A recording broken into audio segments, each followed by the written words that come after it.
they're calling you the hot rabbi, which I'm sure you've heard a few times. I've heard. I initially, I'm called it for an episode. It's a sort of small joke in one episode. And then it seemed like in the promotional lead up to it, it seemed like maybe Netflix was trying to make hot priest or hot rabbi happen. I was like, don't, if it happens organically, but let's not, And then I didn't think that would actually happen, but it's happened. It totally happened. Hot rabbi has happened.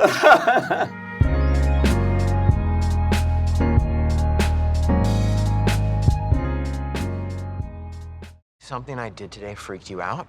My money's on the flowers. They were too big. I can see that. Just any one thing. Sure. Okay, listen. I wanted your family to like me, okay? I tried to impress them. That's not as lame as you think it is, so I'm not gonna apologize for that. And to be honest, I don't even really think that's the reason you're upset. There's a lot going on with your family, okay? So I understand why you would have your guard up. I do. And you can self-sabotage all you want, but I think you should get over it. Because, Joanne, I'm on your side. I can handle you. Was it the sport coat? I mean, part of it's that you keep referring to it as a sport coat. Okay, it is a sport coat. I Doesn't matter. need That's to not what fact check matters. that. Here's what matters. I really like you. Like a lot, okay? And you like me too, so stop pretending that you don't.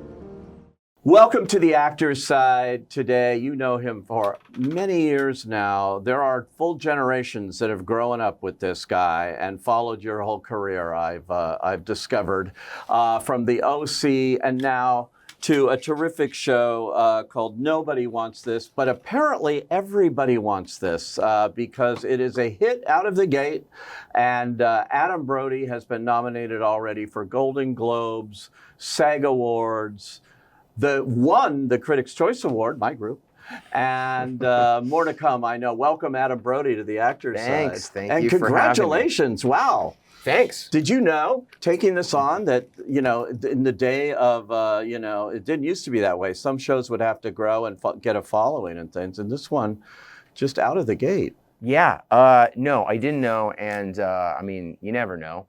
Yeah. And I do think I have a pretty good gauge on the quality of what I'm making, but as far as the reception, the rollout, that is always an open question. And I had a long gestation period too, because I signed on for it and then the strikes happened. Oh yeah. And so they kind of closed down the writer's room that was only briefly up, and then so I had a long time to sort of think about it, get ready for it, and then we did it. I had a lovely time making it. But yeah, it wasn't till it came out, and then it happened very fast. It was like a 48 hours, it seemed like, and everyone I know had seen it all, and it was calling me, and it was really, it was wild. When you got this role, and they came and offered it to you, I understand Kristen Bell had something to do with that. Yeah. She basically said, nobody but him. I don't know if she said nobody but me, but she said him. But they still went and auditioned, as I understand. Yeah, which I was unaware. Unaware of, but they did, and apologies to all of them. Every good-looking, hot Jewish actor, they said, they sort of saw. And I don't know the truth of that, but I've heard. Yeah, it. Well, who knows? Yeah, but Erin Foster, the creator, she actually based this somewhat on her own relationship, I guess. Is that right? Yes, she was the shiksa in question, and she married a Jewish man named Simon and converted to be, I think on her own accord, but also to be with him. And so it's in many ways their story. He's not a rabbi, so much less religious than my character, but still some of the same contrasts apply. Yeah. So what is it about Noah as an actor getting into this kind of a role? Do you do a lot of research? Did you find yourself knowing more about Judaism than you ever did in your own life in taking this on now? Yeah, I did. Well, again, the aforementioned strikes allowed me a lot of time to do a lot of research. So that was helpful, actually. In a weird way, the strike worked out. It was, and I mean, I still procrastinated in the sense of I learned, there's so much, if you want to get into Judaism and the history of it and a people and a religion, and, there's a lot to chew on and try to absorb. And, I went with the stuff that sort of naturally interested me more than maybe even the stuff that was most relevant. Basically prayers, you know what I mean? Basically all the temple stuff. I sort of got more into just the history of the people and the culture, and as well as did a pretty deep dive on the Holocaust, and which informs so much of the modern psyche of I think of being a Jew, especially. It was fascinating. I mean, I really only have a pinky in it. It's such a vast amount of stuff, but and still, I feel very underwater in terms of the knowledge I probably should have, but I did what I could. You're shooting season 2 now, right? Yeah, we're sort of wrapping it up, actually. Oh, can you tell us everything that happens? Yeah. So episode 1, let's find them. My wife is waiting for this. She found this show before I did, and you got to see the show. You got to see the show. And when I told her I was interviewing you today, she said, "You have to ask him about the kiss. The first kiss." So I went back and looked at it again. It's all over the internet. Yes. So I will ask you about that, because I'm going to ask you about it from an actor's point of view. Please. I thought that kiss worked, and it's already in the Hall of Fame of rom-coms, according to some of the commenters. But I thought it worked because of what was not said instead of what was said. Watching the body language and the way it was done, it totally, the chemistry there was so apparent. And that happens in the great romantic movies, but you don't often see it. And it was there in body language, I think. Yeah, it's what can I say? I mean, listen, it's just like we didn't know the show would be a hit. I certainly didn't know that kiss would be iconic, if it's iconic. You know what I mean? Or I didn't know it would be. All you have to do is just go YouTube. Yeah. Everything's on the internet. But I mean, I've heard a lot about it, so I'm going to be presumptuous and say that let's call it iconic for argument's sake. Yeah. But yeah,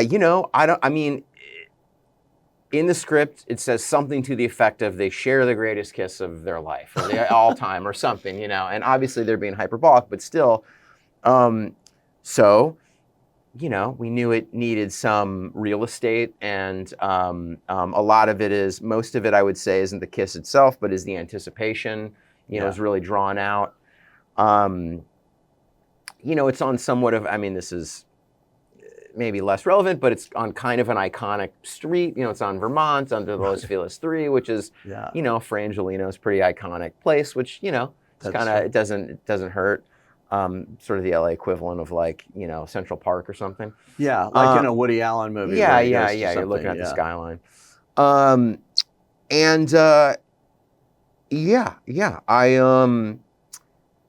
That's it. I don't know. I could go on, but I don't have to. And that's perfect, because you didn't, it was what I always said was the unsaid. Just when you said, put that down, and all of that. Yeah. I've watched it a few times now on the internet. A scene like that, is that weird as an actor that, people just go back and, can see anything now at any time, rather than just watching the whole movie? I don't know. I don't know how there's a lot of, I guess, parts to that question. I mean, in terms of people being able to revisit stuff more than they ever could, I think it's great. You know, it means that a lot of work you did that would otherwise kind of be lost to time has a second, third, fourth life. So that's, I think, very gratifying. Exactly. In terms of dissecting a physical kiss that is a stage kiss, it's getting a little weird. You know what I mean? It's getting a little weird. But okay. Yeah.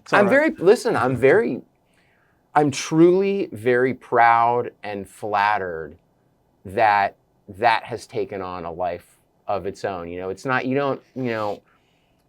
when you're an actor, you don't talk about that kind of scene. It's always about like, I have this great monologue, or I'm crying on the witness stand, or whatever, or I kill a man in my bare hands, and it's there. You don't really you don't talk as much about like a great kiss, but like that is a very iconic cinematic thing to do. And it's also one of the greatest things to do of all time, being human. So to get to kind of portray that and have that be warmly responded to, I don't know. It's like it's a real feather in the old cap. No, that's definitely true. Do you like streaming, the Netflix style of dropping all the episodes at once and having everybody consume? No, no. It's great. Honestly, it depends. To me, it depends on the project. I think I very much do, and then there are certain times where waiting is also nice, and there's certain times where going to the theater is nice. It depends. I think for us, for this, it was great. I think the fact that people, because it's very, it's relatively short. It's very bingeable. So I think the fact that you could sit down and kind of absorb it all in a day or two, if you were so inclined, like really worked well for us. Yeah. I'm not going to ask you again what happens in season 2, but are you happy with season 2? I'm very happy. You're happy with the direction the show is going and the character in particular of Noah? I'm very happy. I think, I definitely had going into it a lot of questions about, we had such a satisfying first season, and could we hit those highs again? And, in many ways that remains to be seen, and it's not up to me to say, but I was just very satisfied with the scripts and pleased. And I think that I'll see it when it's all cut together, but I suspect if you were a fan of the first season, you'll be very happy. That's cool. Yeah. Which was, an open question going into it. And I'm very confident. Yeah. I was looking over several things, and I met you at the Golden Globe First Time Nominees Luncheon. The old Golden Globe First Time Nominees luncheon. Yeah, they had a luncheon for First Time nominees, and you were there. And I went up to you and I asked you about being nominated for awards, and I was surprised at your answer, because you said it never really happened for you. You thought maybe a little time around the OC it might have, and then now all of a sudden this show's on for 3 weeks and you're nominated for every major award. That's what was happening. What is that like for you? What does that mean to you? I guess it's two things. It's and they're both good. It's very very gratifying and flattering to be welcomed into a club, and to get to hang with and meet all these great, actors and creative people that have made some of the best stuff of the year, and in some cases, some of your favorite stuff ever. It's really, really, it's like a treat, and it's a high, and I'm certainly not sick of it. And then, also like practically speaking, you hope that you can take this capital and it only helps you to be able to do more things you're passionate about. Obviously, ideally, it affords you a lot more opportunity. It does, probably. Are you getting more offers than you had been regularly getting? You get a lot. You work all the time. I just like seeing this. Yeah. What's your dream part that you haven't done yet that you would love to do? I don't know. I like so many things. I've been asked that a lot, and I don't have like that one thing. I'm such a fan of all genres, and I'm a fan of so many different storytellers that it'd be hard to pin down. There's so many versions of an answer to that question. Yeah. As long as I could work with people that I think are, talented, I'll do anything. Let me ask you about some of the stuff you've done. I write like a serial killer. I scribble things here. So I scribbled. Pete did it. Yeah. Growing Up Brady, was that one of your first things playing? In many ways, that was my first thing. Yeah. Yeah. And I had forgotten you played you played Barry Williams doing How the could Brady you Bunch. forget? I don't know. It was 24 years ago. 25 years ago. I thought that was interesting, though. Wow, he played Barry Williams. Yeah. That was in many ways, Yeah. even though it didn't turn out to be like my big break in the sense of it, but on its own didn't necessarily lead to anything else. Yeah.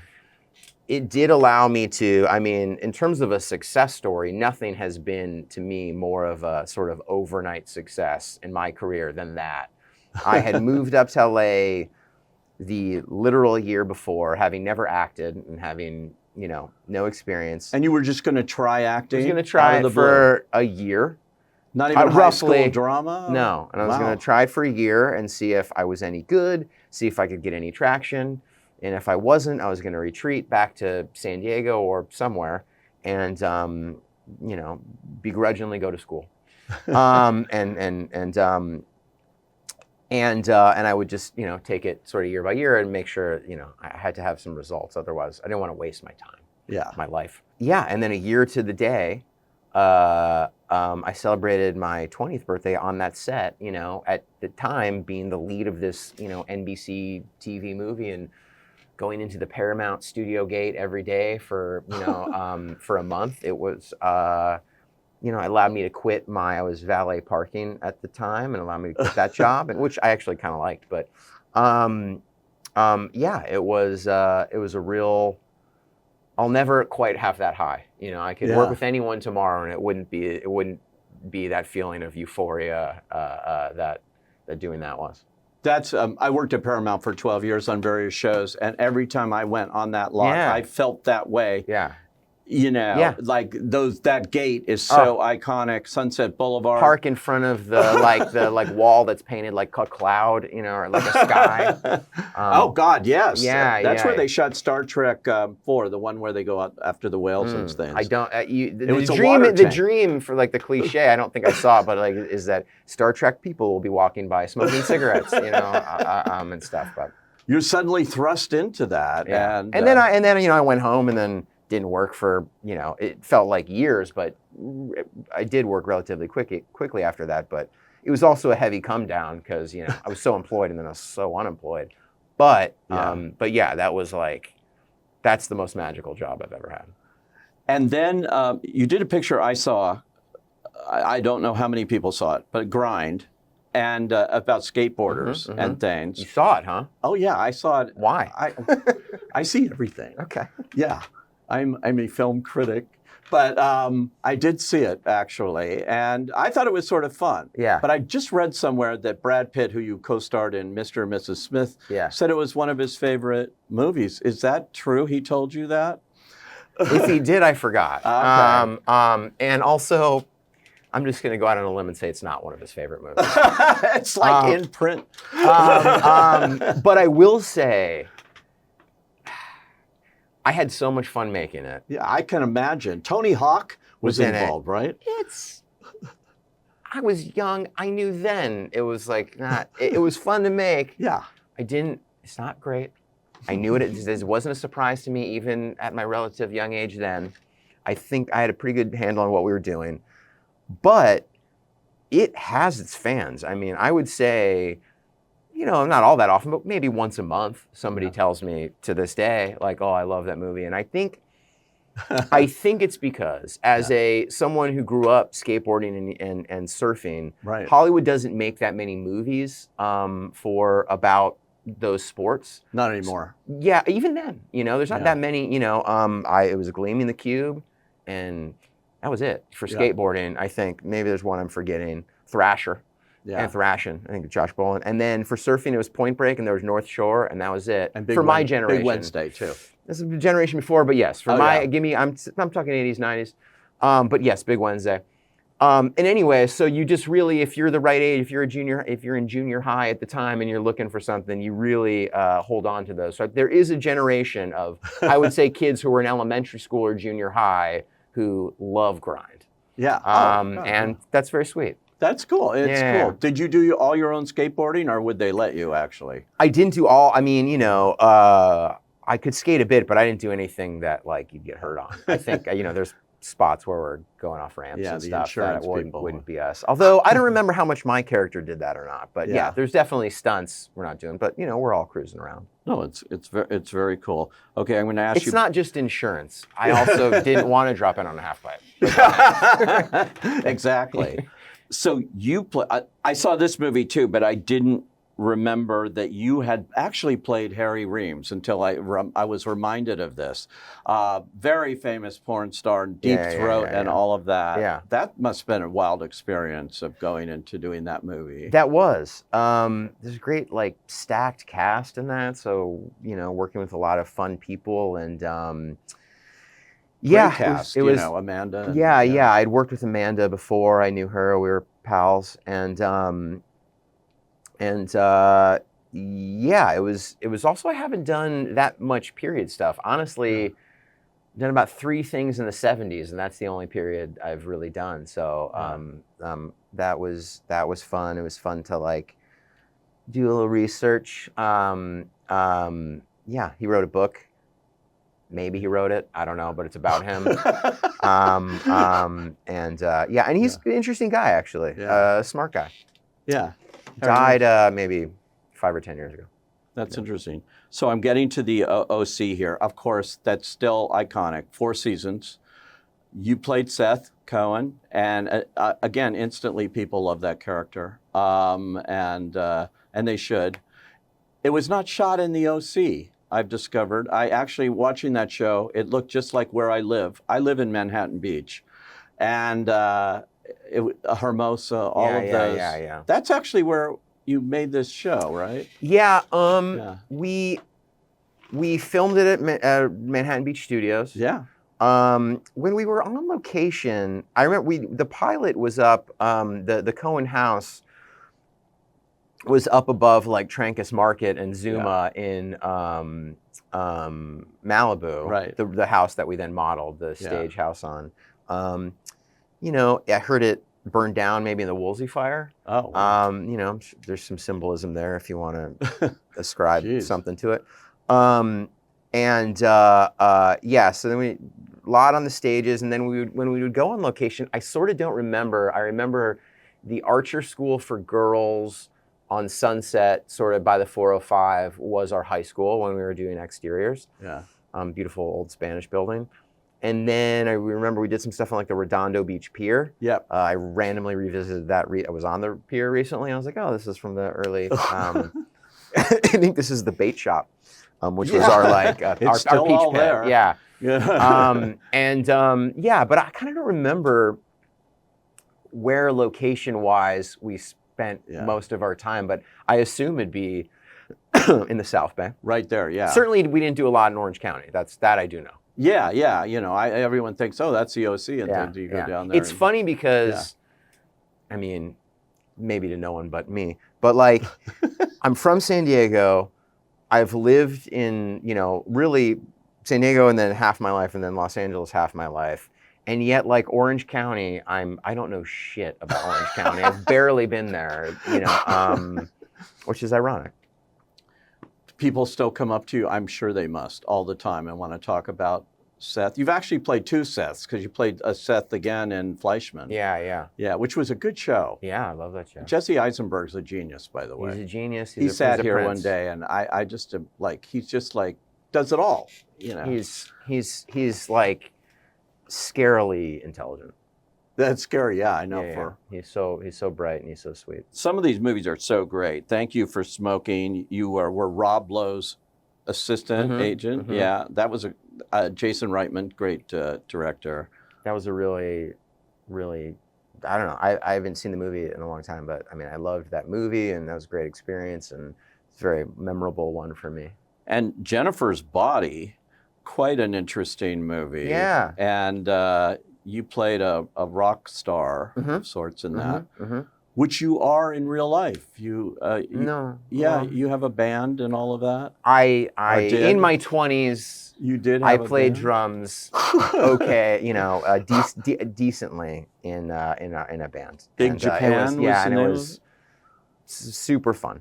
It's one of the more fun things I've done in my life. But Jennifer's Body, you didn't do your own Singing, no. Singing. I'm not a singer, and I certainly couldn't sing those ballads. And in fact, for that, because it was Jason Reitman was producing, and they asked me to do it, and I was like, man, you should get a singer because I can't sing, and you're gonna want get a like that's why am I doing it if I can't sing, And so I was like, no, I don't think I should do it. And then so I said I wouldn't, and then they asked me again, and I was also friends with the other producer, and I think maybe a month later, a few weeks later, they asked me again, like, you should just do it. And anyways, I was like, all right, you're gonna have to you're gonna have to lip sing it, but okay. And then ironically, my favorite stuff to do in that movie was to lip sing. Really? It was so fun. And there's another song that got cut, a Blondie song that I loved, that we sang too. So yeah, I mean, again, ironically, it's not me singing, but I had so much fun pretending to sing. Mr. and Mrs. Smith, you had both Brad Pitt and Angelina Jolie trying to kill you. I don't know if they were trying to kill me. They weren't trying to kill me. I don't recall. I think they were interrogating me. They were after you. They were threatening me. Yeah, exactly. Yeah. And was that fun to do? I mean, that was surreal. That whole thing was like, that was also, I would say like, all right, there's the Brady Bunch, movie, and like, okay, this is crazy. And then there was that, where it's like, these giant movie stars. And it was Doug Liman who directed the OC pilot. So wow. So that's how I got that job. They asked me to do it. It was like amazing. And I was, and by the way, a big part of the reason I did the OC was because I was such a fan of Doug's. Wow. That was like the big draw to me. Was at the time, I this is about me. I'll indulge myself. I went to I moved to LA. I was not working for what periods of time, and I didn't have a social life. I was so it felt interminably long when I wasn't working. Right. And I had nothing to do, and I was kind of staying in a really dumpy apartment in Hollywood, and I'd seen Swingers when I was a teenager, and it didn't mean anything to me, and I liked it fine, but it didn't resonate, let's say. And then I discovered it again when I was like 20, 21, living in Hollywood and out of work, and it meant everything to me, both in terms of glamorizing my life, right, and also in my zip code, and also just as a style of acting. And so it was such a big influence for me. So again, Doug, and then Doug directing the OC was such a big draw for me. So anyways, Mr. and Mrs. Smith, yeah, we're there. It's like, it feels like the budget is, we have so much time to like, you're on a stage this big, a sound stage on Fox, I think it was Fox, and they built a set. We're in a little motel set that's here in the middle. So like a big stage, and then we're filming in the middle here. And then it's like Brad and Angelina and like Simon Kinberg, the writer, and Doug and Dave, the producer, and just all the time in the world to talk about it and kind of rewrite it. And like nobody is like, we gotta fucking get this. It's just like, talk about it, think about it. What do we wanna, it's very much, the scene and writing is in flux. We have a few days to get it, and then we'll go for reshoots or whatever.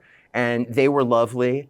And then, maybe 6 months later, Doug flew me and Vince Vaughn in a little like prop plane to Orange County to go sneak into a test screening and see it. And it was just, and again, Vince was, a real inspiration for me acting wise. And yeah, the whole thing was surreal to just be included in that. And I was young enough that everyone was just like, they would have been nice to me anyway. They're nice people, but I think I got the like little brother in a good way treatment. No, that was a big deal, and that was a fun movie.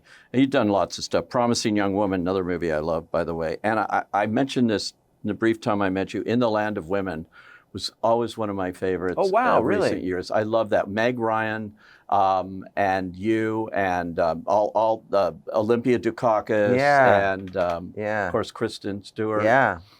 And I that movie just had something. It had something going for it. Real characters that you really like. So. I remember loving that. I became good pals with John Kasdan, who wrote it, and that was the first thing. I did a couple, small parts. Thank You for Smoking and Mr. Smith, but really that was my really only lead part I took in anything during the OC. And ultimately, it didn't perform in it. It was like disappointing. its initial reception, although I was proud of the movie. Right. But I,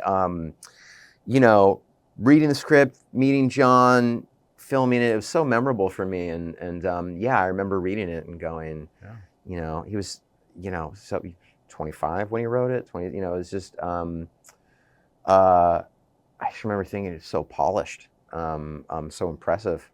And it really is. It was different, that film. And in hindsight, it has this like studio drama sheen that was like I don't want to say the last of its kind, but it's somewhat from another era in a lovely way. It's the kind of thing studios don't do anymore. No. Yeah. And I met you on American Fiction at the end of a panel I was doing with all of them. That was fun in that year, and that was a terrific movie to be a part of. You were just at the end of it, essentially, but that was great.